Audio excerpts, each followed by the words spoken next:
আমার স্বামীর পরকীয়া প্রেমিকা গর্ভবতী হয়ে পড়ল, আর আমার শ্বশুরবাড়ির সবাই আমাকে জায়গা ছেড়ে দিতে তালাক দিতে চাপ দিল।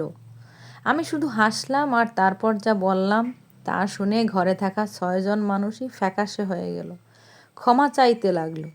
কিন্তু তখন অনেক দেরি হয়ে গেছে। মেঘলা আর মিস্টার ইয়াসিন বিয়ের আগে 2 বছর একসঙ্গে ছিলাম। তখন সে ছিল খুব যত্নশীল, আন্তরিক এবং ভদ্র।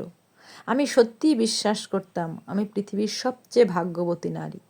আমাদের বিয়ে হয়েছিল 2 পরিবারের পূর্ণ সম্মতিতে। আমার মা রেহেনা খাতুন আমাদের উপহার হিসেবে একটি 3তলা বাড়ি দিয়েছিলেন, যেটি তিনি সারা জীবনের সঞ্চয়ে গড়ে তুলেছিলেন। আর বাড়িটি আমার নামে রেজিস্ট্রি করা। শ্বশুরবাড়িতে আসার পর আমি আমার দায়িত্ব পালনে কোনো ত্রুটি রাখিনি। আমার শাশুড়ি শাহিদা বেগম কখনোই আমাকে পুরোপুরি মেনে নিতে পারেননি। আমি একটি প্রাইভেট ব্যাংকে চাকরি করতাম। ভোরে বের হতাম, রাতে ফিরতাম। ফলে রান্নার জন্য সময় খুব কমই পেতাম। তবুও আমি কখনো অভিযোগ করিনি। সব কিছু নীরবে মেনে নিয়ে নিজেকে মানিয়ে নিয়েছিলাম, শুধু সংসারে শান্তি বজায় রাখার জন্য। তারপর একদিন সব কিছু ভেঙে পড়ল। মিস্টার ইয়াসিন এক অদ্ভুত মুখভঙ্গি নিয়ে বাড়ি ফিরে এলেন এবং বললেন, আমাদের গুরুত্বপূর্ণ কথা বলা দরকার। আমি চুপচাপ বসে পড়লাম। বুকের ভিতর ধুকপুক করছিল। তিনি বললেন, আমি দুঃখিত, কিন্তু আমার জীবনে আরেকজন এসেছে। সে গর্ভবতী। এক মুহূর্তের জন্য আমি কিছুই বুঝতে পারিনি। মনে হচ্ছিল কেউ আমাকে বুক চেপে ধরেছে। কিন্তু সবচেয়ে বেশি কষ্ট দিয়েছে শুধু বিশ্বাসঘাতকতা নয়, বরং তিনি যেভাবে নির্লিপ্তভাবে কথাটা বলেছেন, জানি এটি কোনো সাধারণ বিষয়। 1 সপ্তাহ পর তার পুরো পরিবার আমার বাড়িতে জড়ো হলো। 6 জন মানুষ বসেছিল সেখানে। মিস্টার ইয়াসিন, তার মা শাহিদা বেগম, বাবা রাশেদ সাহেব, বোন নুসরাত, ভাই তানবীর, আর যে নারী তার সন্তানের মা হতে চলেছে, সাদিয়া রহমান। তারা সবাই আরাম করে বসেছিল আমার সেই ড্রয়িং রুমে, যেটি আমার মা আমাকে উপহার হিসেবে দিয়েছিলেন। তাদের কারও চোখে কোনো অপরাধবোধই ছিল না। প্রথমে কথা বললেন শাহিদা বেগম।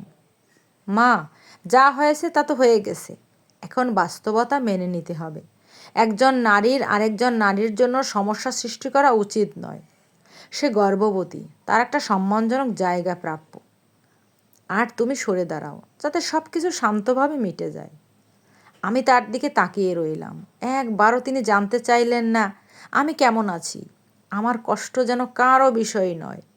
তার কাছে গুরুত্বপূর্ণ শুধু সেই অনাগত শিশুটি, যাকে তিনি ইতিমধ্যেই নিজের নাতি বা নাতনি হিসেবে গ্রহণ করে নিয়েছেন। এরপর নুসরাত বলল, তোমার তো এখনো সন্তান হয়নি, কিন্তু ওদের হবে। এভাবে ধরে রাখার কোনো মানে নেই। শান্তিপূর্ণভাবে আলাদা হয়ে যাও, পরে চাইলে সম্পর্ক রেখে দিতেও পারো।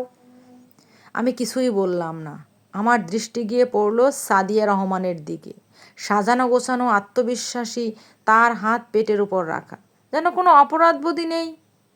সে একটু চোখ নামিয়ে নরম স্বরে বলল, আমি কাউকে কষ্ট দিতে চাই না, কিন্তু আমরা সত্যিই একে অপরকে ভালোবাসি। আমি শুধু চাই আপনি আমাকে তার বৈধ স্ত্রী হওয়ার সুযোগ দিন এবং তার সন্তানের মা হিসেবে আমাকে গ্রহণ করুন।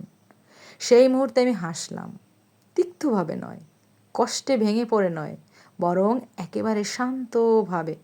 আমি ধীরে ধীরে উঠে দাঁড়ালাম, 1 গ্লাস পানি ঢাললাম, তারপর সেটি টেবিলের উপর রেখে দিলাম। এরপর আমি তাদের সবার দিকে তাকিয়ে স্পষ্ট ও ধীর কণ্ঠে বললাম, আপনারা যদি সবাই কথা শেষ করে থাকেন, তাহলে এবার আমার বলার পালা।